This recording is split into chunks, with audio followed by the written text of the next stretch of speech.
ಸಂದೇಶದ ಪೀಠಿಕೆ ಪ್ರಾರ್ಥನೆ. ಪ್ರಾರ್ಥನೆ ಮುಖಾಂತರವಾಗಿ ಯಾವ ರೀತಿ ನಮ್ಮ ಪಾಪದಿಂದ ಬಿಡುಗಡೆ ಹೊಂದಬಹುದು ಎಂಬುದನ್ನು ಕುರಿತು ಇವತ್ತು ದೇವರ ವಾಕ್ಯದೊಂದಿಗೆ ಕರ್ತನು ನಮ್ಮೊಟ್ಟಿಗೆ ಮಾತಾಡಲಿ. ದಾವೀದನು ಹೇಳಿದ ಹಾಗೆ, ಕರ್ತನೇ, ಓದಪ್ಪ ವಾಕ್ಯನ. ದೇವರೇ, ನನ್ನ ಮೊರೆಯನ್ನು ಲಾಲಿಸು, ನನ್ನ ವಿಜ್ಞಾಪನೆಗೆ ಕಿವಿ ಮುಚ್ಚಿಕೊಳ್ಳಬೇಡ. ಆಮೆನ್.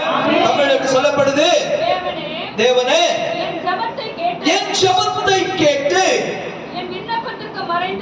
என் விண்ணப்பத்துக்கு நீ மறைவாயிராதையோ. அல்லேலூயா.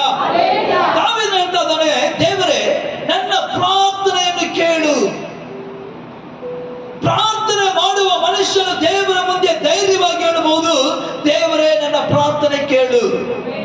ನನ್ನ ಪ್ರಾರ್ಥನೆಯನ್ನು ಕೇಳಿದ ದೇವರು ನನ್ನ ವಿಜ್ಞಾಪನೆಗೆ, ನನ್ನ ಆಶೀರ್ವಾದಕ್ಕೆ, ನನ್ನ ವ್ಯಾಧಿಗೆ ಯಾವ ಕಾರ್ಯದಲ್ಲೂ ತಡೆಯಾಗದ ಹಾಗೆ ಎಲ್ಲವನ್ನು ಸರಾಗವಾಗಿ ನನಗೆ ಆಶೀರ್ವಾದ ಮಾಡು. Hallelujah, hallelujah. ಪ್ರಾರ್ಥನೆಯನ್ನು ಕುರಿತು ದಾವೀದನು ಹೇಳ್ತಾ ಇದ್ದಾನೆ. ಆದರೆ ಯಾವ ರೀತಿಯಾದಂತಹ ಪ್ರಾರ್ಥನೆ ಮಾಡಬೇಕು? ಇವತ್ತು ನಮ್ಮ ಪಾಪದಿಂದ ಬಿಡುಗಡೆ ಹೊಂದಬೇಕಾದರೆ, ನಮ್ಮ ಶಾಪದಿಂದ ಬಿಡುಗಡೆ ಹೊಂದಬೇಕಾದರೆ, ನಮ್ಮ ವ್ಯಾಧಿಯಿಂದ ಸುಖ ಹೊಂದಬೇಕಾದರೆ, ನಮ್ಮ ಕುಟುಂಬದ ಕಷ್ಟದಿಂದ ನಾವು ಒಂದು ಆಶೀರ್ವಾದ ಹೊಂದಬೇಕಾದರೆ, ಕುಟುಂಬದಲ್ಲಿ ಅಸಮಾಧಾನದಿಂದ ನಾವು ಒಂದು ಸಮಾಧಾನದ ಮಾರ್ಗಕ್ಕೆ ಬರಬೇಕಾದರೆ, ದೇವರ ಸಮ್ಮುಖದಲ್ಲಿ ಯಾವ ರೀತಿಯಾದಂತಹ ಪ್ರಾರ್ಥನೆ ನಾವು ಮಾಡುವವರಾಗಿರಬೇಕು? ಪಾಪ ಮಾಡುವ ಮನುಷ್ಯನು ದೇವರನ್ನು ಹುಡುಕೋದಿಲ್ಲ. ಪಾಪ ಮಾಡುವ ಮನುಷ್ಯನು ಪ್ರಾರ್ಥನೆ ಮಾಡಲ್ಲ. ಪಾಪ ಮಾಡುವ ಮನುಷ್ಯನು ದೇವರೊಟ್ಟಿಗೆ ಐಕ್ಯವಾಗಿರಲ್ಲ. ಪಾಪ ಮಾಡುವ ಮನುಷ್ಯನು ದೇವರ ಸಮ್ಮುಖಕ್ಕೆ ಬರಲ್ಲ. ಕಾರಣ, ಪಾಪವು ಅವನನ್ನು ದೇವರ ಪ್ರೀತಿಯಿಂದ ಬೇರ್ಪಡಿಸಿ ಲೋಕದ ಕಡೆಗೆ, ಲೋಕದ ಆಸೆಗೆ, ಲೋಕದ ಇಚ್ಛೆಗೆ, ಲೋಕದ ಪಾಪಕ್ಕೆ ಅವನನ್ನು ಸೆಳೆಯುತ್ತೆ ಹೊರತು ದೇವರ ಕಡೆಗೆ, ದೇವರ ಪ್ರೀತಿಗೆ, ದೇವರ ಐಕ್ಯತೆಗೆ ಆ ಪಾಪವು ಒಬ್ಬ ಮನುಷ್ಯನನ್ನ ಬಿಟ್ಟುಕೊಡುವುದಿಲ್ಲ. ಪಾಪ ಮಾಡುವ ಆತ್ಮಗಳು ಸಾಯುತ್ತೆ. ಕಾರಣ, ಪಾಪ ಮಾಡುವ ಮನುಷ್ಯ ಬೆಳಕನ್ನು ಇಷ್ಟಪಡುವುದಿಲ್ಲ, ಆತನ ಕತ್ತಲೆಯನ್ನು ಇಷ್ಟಪಡುವಂತಹ ಮನುಷ್ಯನಾಗಿರ್ತಾನೆ. ಒಬ್ಬ ಮನುಷ್ಯನಿಗೆ ಪಾಪ ಇರುವುದೇ ಆದರೆ ಅವನು ಸಂತೋಷವಾಗಿರಲ್ಲ, ಸಮಾಧಾನವಾಗಿರಲ್ಲ.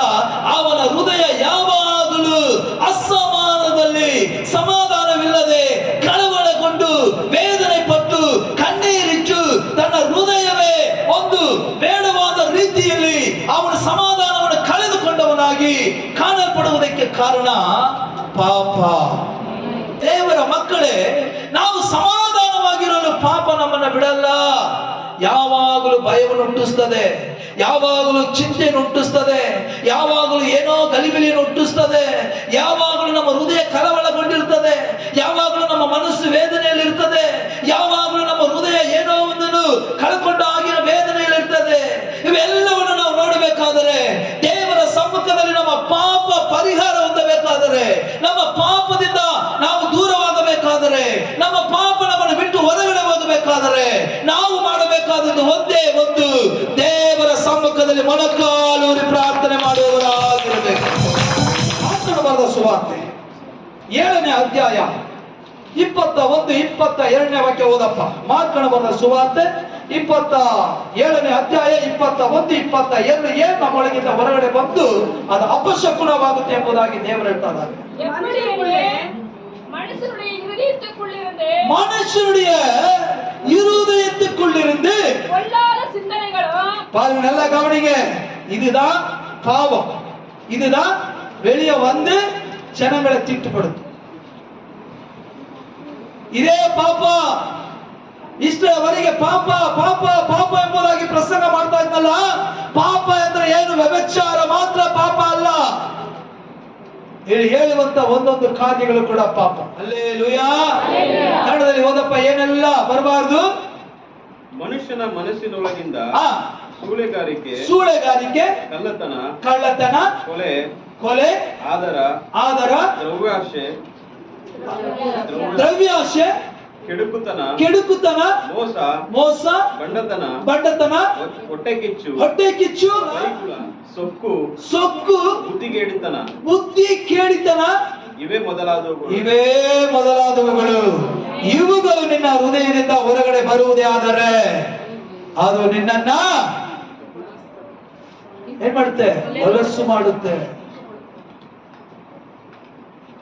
ಮಾಡುತ್ತೆ. ಇಂಥ ಕಾರ್ಯಗಳೇ ಪಾಪಗಳು.